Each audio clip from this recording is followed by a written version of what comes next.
ಎಲ್ಲರಿಗೂ ಅಮ್ಮಾಸ್ ಕೈರುಚಿ ಚಾನೆಲ್ಗೆ ಸ್ವಾಗತ. ಇವತ್ತು ತುಂಬಾ ಆರೋಗ್ಯಕರವಾಗಿರುವಂತಹ ಗೋರಿಕಾಯಿ ಪಲ್ಯನ ತುಂಬಾ ಡಿಫ್ರೆಂಟ್ ಆಗಿ ಕಡಿಮೆ ಸಮಯದಲ್ಲಿ ಮನೆಯಲ್ಲೇ ಸಿಗುವಂತ ಪದಾರ್ಥಗಳನ್ನ ಬಳಸಿಕೊಂಡು ಹೇಗೆ ಮಾಡೋದಂತ ತೋರಿಸಿದೀವಿ. ಇದ್ರ ರುಚಿ ಅಂತೂ ತುಂಬಾ ಅದ್ಭುತವಾಗಿರುತ್ತೆ, ಹಾಗೆ ಇದನ್ನ ಮಾಡೋದು ಕೂಡ ತುಂಬಾ ಸುಲಭ. ಹಾಗಾದ್ರೆ ಬನ್ನಿ ಇದನ್ನ ಮಾಡೋದಕ್ಕೆ ಏನೆಲ್ಲ ಬೇಕು ಅಂತ ನೋಡೋಣ. ಇಲ್ಲಿ ನಾವು 1/4 kg ಗೋರಿಕಾಯಿನ ತಗೊಂಡು ಅದನ್ನ ಚಿಕ್ಕದಾಗಿ ಕಟ್ ಮಾಡಿ ಇಟ್ಟಿದೀವಿ. ಇಲ್ಲಿ 2 ಈರುಳ್ಳಿನ ಚಿಕ್ಕದಾಗಿ ಕಟ್ ಮಾಡಿ ಇಟ್ಕೊಂಡಿದೀವಿ. 1 ಗಡ್ಡೆ ಬೆಳ್ಳುಳ್ಳಿ ಚಿಕ್ಕದಾಗಿ ಕಟ್ ಮಾಡಿದೀವಿ. ಇದು ಕಡಲೆ ಬೀಜನ ಎಣ್ಣೆ ಹಾಕದೆ ಸ್ವಲ್ಪ ಹುರ್ಕೊಂಡು ಅದನ್ನ ಮಿಕ್ಸಿಗೆ ಹಾಕಿ ಪುಡಿ ಮಾಡಿಟ್ಟಿದೀವಿ. 3/4 ಟೇಬಲ್ ಸ್ಪೂನ್ ಅಷ್ಟು ಖಾರದ ಪುಡಿ, 1 ಟೇಬಲ್ ಸ್ಪೂನ್ ಅಷ್ಟು ಸಾಂಬಾರ್ ಪುಡಿ, ಸ್ವಲ್ಪ ಅರಿಶಿನ, ಸ್ವಲ್ಪ ಸಾಸಿವೆ, ಇಲ್ಲಿ ಬ್ಯಾಡಗೆ ಮೆಣಸಿನಕಾಯಿ 3 ತಗೊಂಡಿದೀವಿ, ಸ್ವಲ್ಪ ಕರಿಬೇವು, ಸ್ವಲ್ಪ ಕೊತ್ತಂಬರಿ ಸೊಪ್ಪು ಚಿಕ್ಕದಾಗಿ ಕಟ್ ಮಾಡಿಟ್ಟಿದೀವಿ, ರುಚಿಗೆ ತಕ್ಕಷ್ಟು ಉಪ್ಪು ಮತ್ತೆ ಎಣ್ಣೆ. ಬನ್ನಿ ಈಗ ಹೇಗೆ ಮಾಡೋದಂತ ನೋಡೋಣ.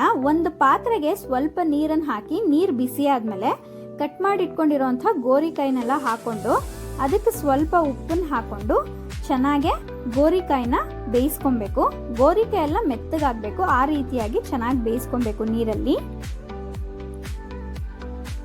ನೋಡಿ, ಈಗ ನೀವೇ ನೋಡ್ತಾ ಇದ್ದೀರಾ, ಗೋರಿಕಾಯಿ ಚೆನ್ನಾಗೆ ಬೆಂದಿದೆ.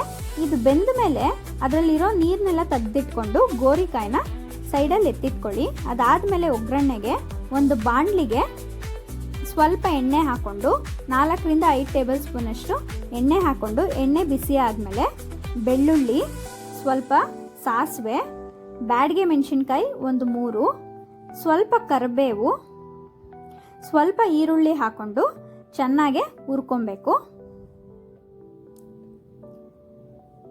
ಈರುಳ್ಳಿ ಸ್ವಲ್ಪ ಕೆಂಪಗಾಗೋ ತನಕನೂ ಚೆನ್ನಾಗಿ ಹುರ್ಕೊಬೇಕು.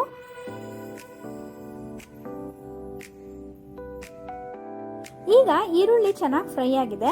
ಇದಕ್ಕೆ ನಾವು ಬೇಯಿಸಿಟ್ಕೊಂಡಿರುವಂತಹ ಗೋರಿಕಾಯಿನ ಹಾಕೊಂಡು ಅದು ಕೂಡ ಎಣ್ಣೆಲಿ 1-2 ನಿಮಿಷ ಫ್ರೈ ಮಾಡ್ಕೊತಿದೀವಿ.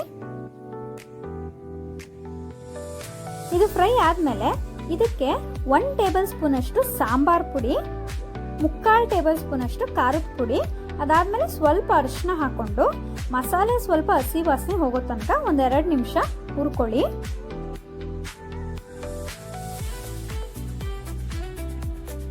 ಇದು ಹುರ್ಕೊಂಡಾದ್ಮೇಲೆ ಸ್ವಲ್ಪ ರುಚಿಗೆ ತಕ್ಕಷ್ಟು ಉಪ್ಪು ಹಾಕೊಳ್ಳಿ. ಯಾಕಂದ್ರೆ ನಾವು ಗೋರಿಕಾಯಿನ ಬೇಯಿಸ್ಬೇಕಾದ್ರೂ ಕೂಡ ಉಪ್ಪನ್ನು ಹಾಕೊಂಡಿರ್ತೀವಿ. ಅದಕ್ಕೋಸ್ಕರ ನೀವು ಟೇಸ್ಟ್ನ ನೋಡಿಕೊಂಡು ಉಪ್ಪು ಎಷ್ಟು ಬೇಕೋ ಅಷ್ಟು ಹಾಕೊಳ್ಳಿ. ಉಪ್ಪು ಹಾಕಿದ್ಮೇಲೆ ಕಡಲೆ ಬೀಜನ ನಾವು ಪುಡಿ ಮಾಡಿ ಇಟ್ಕೊಂಡಿರ್ತೀವಲ್ಲ ಅದನ್ನು ಹಾಕೊಂಡು ಸ್ವಲ್ಪ ಕೊತ್ತಂಬರಿ ಸೊಪ್ಪನ್ನು ಹಾಕೊಂಡು ಮಿಕ್ಸ್ ಮಾಡಿಕೊಂಡ್ರೆ 1-2 ನಿಮಿಷ ಸ್ಟವ್ ಸಿಮ್ಮಲ್ಲಿ ಇಟ್ಕೊಂಡು ಚೆನ್ನಾಗಿ ಫ್ರೈ ಮಾಡಿಕೊಂಡ್ರೆ ತುಂಬ ಅದ್ಭುತವಾಗಿರುವಂತಹ ತುಂಬ ಟೇಸ್ಟಿ ಆಗಿರುವಂತಹ ಗೋರಿಕಾಯಿ ಪಲ್ಯ ರೆಸಿಪಿ ರೆಡಿ ಆಗುತ್ತೆ. ಇದು ನಮ್ಮ ಆರೋಗ್ಯಕ್ಕೂ ಕೂಡ ತುಂಬ ಒಳ್ಳೆಯದು. ಇದು ಚಪಾತಿಗಂತೂ ಒಳ್ಳೆ ಕಾಂಬಿನೇಷನ್. ನೀವೇನಾದ್ರೂ ರೈಸ್ ಅಂಡ್ ಸಾಂಬಾರ್ ತಿನ್ಬೇಕಾದ್ರೂ ಸೈಡ್ಸ್ಗೆ ಏನಾದರೂ ಬೇಕು ಅಂದ್ರೂ ಕೂಡ ಇದನ್ನ ಮಾಡ್ಕೊಬೋದು. ಇದ್ರ ಟೇಸ್ಟ್ ಮಾತ್ರ ತುಂಬ ಚೆನ್ನಾಗಿರುತ್ತೆ, ತುಂಬ ಡಿಫ್ರೆಂಟ್ ಟೇಸ್ಟ್ ಕೂಡ ಕೊಡುತ್ತೆ ನಾವು ಸಾಂಬಾರ್ ಪುಡಿ ಹಾಕಿರೋದ್ರಿಂದ. ಸೊ ಈ ರೆಸಿಪಿ ನಿಮಗೆ ಇಷ್ಟ ಆಗಿದೆ ಅಂತ ಭಾವಿಸ್ತೀನಿ. ನೀವು ಕೂಡ ನಿಮ್ಮ ಮನೇಲಿ ಟ್ರೈ ಮಾಡಿ ಈ ರೆಸಿಪಿ ಹೇಗಿತ್ತಂತ ಕಮೆಂಟ್ ಮೂಲಕ ನಮಗೆ ತಿಳಿಸಿ. ಈ ರೆಸಿಪಿ ನಿಮಗೆಲ್ಲ ಇಷ್ಟ ಆಗಿದ್ರೆ ಅಮ್ಮಾಸ್ ಕೈರುಚಿ ಚಾನಲ್ನ ಸಬ್ಸ್ಕ್ರೈಬ್ ಮಾಡ್ಕೊಳ್ಳಿ. ಹಾಗೆ ತುಂಬ ಜಾಸ್ತಿ ಲೈಕ್, ಶೇರ್, ಕಮೆಂಟ್ ಮಾಡಿ.